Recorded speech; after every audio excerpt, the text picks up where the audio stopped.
Was It Laced? A Cannabis Trip Report. Date, February 23rd, 2019. Age, 18. Substance, cannabis, unknown strain, rolled in a blunt. Setting, park trails, and my car. Background. A couple weeks prior to this experience, my one friend, we'll call him Chad, came to me asking if he could try weed. I had intended to pick up a wax jewel pod that week, so I invited him, as well as my other friend John, to come smoke in the park with me. Long story short, the wax didn't work. Remembering that I had some 6 to 8 month old bud rolled in a blunt, we decided to set out into the woods once more to rendezvous with Mary Jane. Our levels of experience varied. I was experienced at getting high, having used Benadryl, DXM, and weed a plethora of times before this day. John had one crazy weed trip under his belt, and Chad had next to nothing. However, John and I had not smoked weed in multiple months, so we had absolutely no tolerance. We had all tried nicotine as well, and I had quit a 10-month vaping addiction 2 weeks prior to the day. I should also note that I am unusually sensitive to THC and prone to experience psychedelic-like effects at lower doses. Experience. After walking about 10 minutes into the woods on a rainy afternoon, we went a few feet off the trail and sparked up. The bud was old, and I was going to college soon, so I couldn't keep it in the house. So I decided to dump it after we smoked. I took 4 small hits to get the blunt burning and 2 more larger ones. John had 2 large hits and Chad had 2 as well. We started back, and it was about 2 minutes before I started feeling effects. I remember specifically walking into a clearing under some power lines when the all too familiar sensation of my mind being sucked ajar from reality struck me like a freight train. I spun around to John and said, "I'm freaking out, man, calm me down." Then the sensation intensified and I mumbled, "Dude, I just got high." When I turned back around, the world was alien to me. I could feel my vision tracking around the environment, to the grass and the trees, which were quickly becoming unfamiliar entities to me. A jolt of anxiety ran down my veins as I realized just how messed up I am. I quickly started running through old pleasant memories to ground myself and try to cheer myself up. This high was far more intense than anything I had ever experienced. Do not be fooled. Cannabis has psychedelic potential, and we were all about to trip balls. We continued on, and I was the only one out of the group who knew the trails, so I started getting into brief but intense thought loops of, "We're gonna be stuck here, we need to call someone." They radiated through my mind. Speaking became odd around this time. It felt like whenever I had an idea, the English word would drop out of my mouth, but I would make up a word and it would swim around in my head for a bit. I've had this effect before. It's like forgetting how to speak English, but replacing it with your own gibberish language in your head. Well, it's a bit frightening in the moment. It makes for a great story later. So I walked around looking at the joinias, leaves, speaking to my Chandlas, friends. My body felt like the way it felt to press the B button on a GameCube controller. I could feel the mental perception of my body morph as we walked. John said to me, "You're walking a little crooked, buddy." Damn straight I am. It was shortly after this that John gave a small gasp and said, "I'm high now." He began having his little moment too, and we stumbled behind Chad, mumbling, "We're good, buddy, dude. It's gonna be fine, buddy," to each other. Luckily for us, Chad is a natural hardhead, so he felt fine and helped guide us out of the woods. I remember seeing familiar things which we passed on our way in, and it helped cut through the perversion of the world, and it reminded me that normal was a thing and I was going to be it again. At one point I remembered that people having difficult experiences are often comforted by physical contact, so, in a moment I won't ever live down, I grabbed John's hand. He shrugged it off, saying it looked too weird and obvious. I remember shortly after this that he said, "Hey man, I don't think I want to do this again." As we were approaching the final section of trail, I was looking at Chad walking ahead of me, and I became convinced I was looking at myself in third person. His coat had shifted to look like mine, and I felt almost as if I was floating. I closed my eyes to try and shelter from the alien sensation, and I began to have closed-eye visuals of classic psychedelic artwork made out of laugh-cry emojis.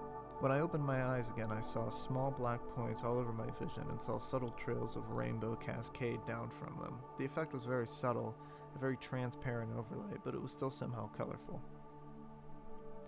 To get into the woods, we had to cross a road, and we managed to cross back over, blitzed out of our minds. It was around this time that Chad reported feeling it too.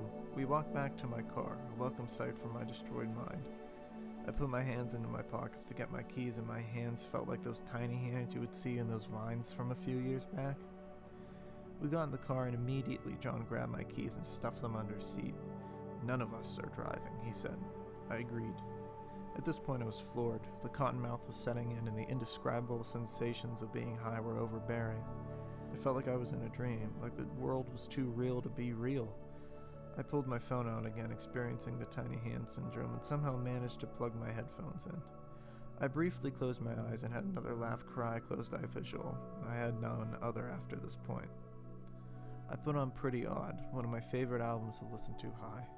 I remember the music sounding like it was straight out of a carnival, and I imagined we were at a fair. John then got my attention, suggesting that we should listen to music in turns, as if the cops came and saw both of us listening to music, it would be suspicious. I replied sure buddy, but ignored his request.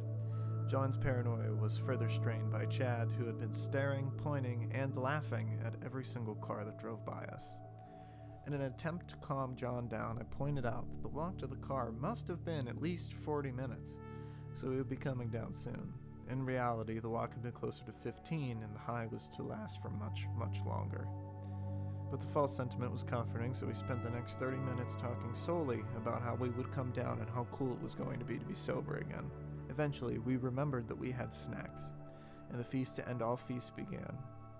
I remembered this was about the time we all became super polite to each other, like, "Yo, John, hey buddy man, can I please have a gummy bear? I totally get it if you don't want to give me one."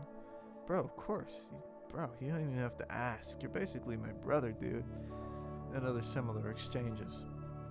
My vision became significantly enhanced at this point. I would look in the mirror and I could see every single pore on my face.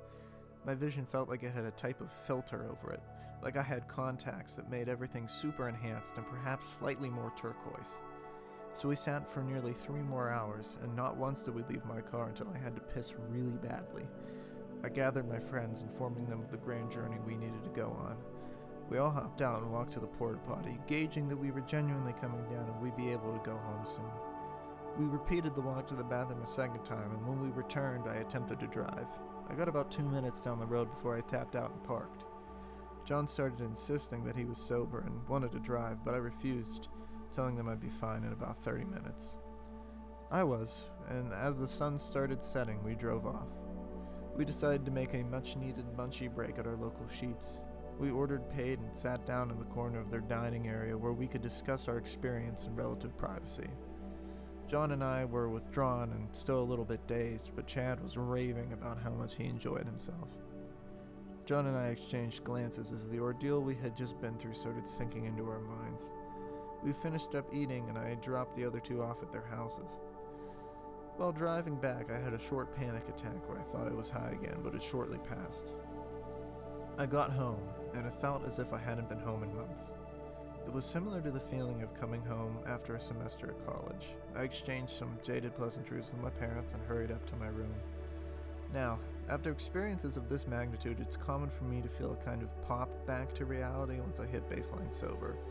Every other time this occurred, it happened shortly after the afterglow faded, but in this case it did not occur until 9:30 p.m., and for reference, we had smoked at about 2 or 2:30 p.m. I fell asleep quickly and experienced no negative effects in the following weeks, other than trying to make sense of the whole thing that struck me that day. I experienced a significant reduction in anxiety for the following weeks, and my friends reported a similarly refreshing afterglow. All in all, I consider the experience to be challenging, but I'm glad I went through it, and I remember it fondly even though it's been nearly 3 years since it happened. Now on to whether or not it was laced. I've had somewhat similar experiences from other products that were obviously from different dealers and therefore different batches, but I would not be surprised if it had been laced. So maybe this was really a salvia or a spice would probably be more probable trip report.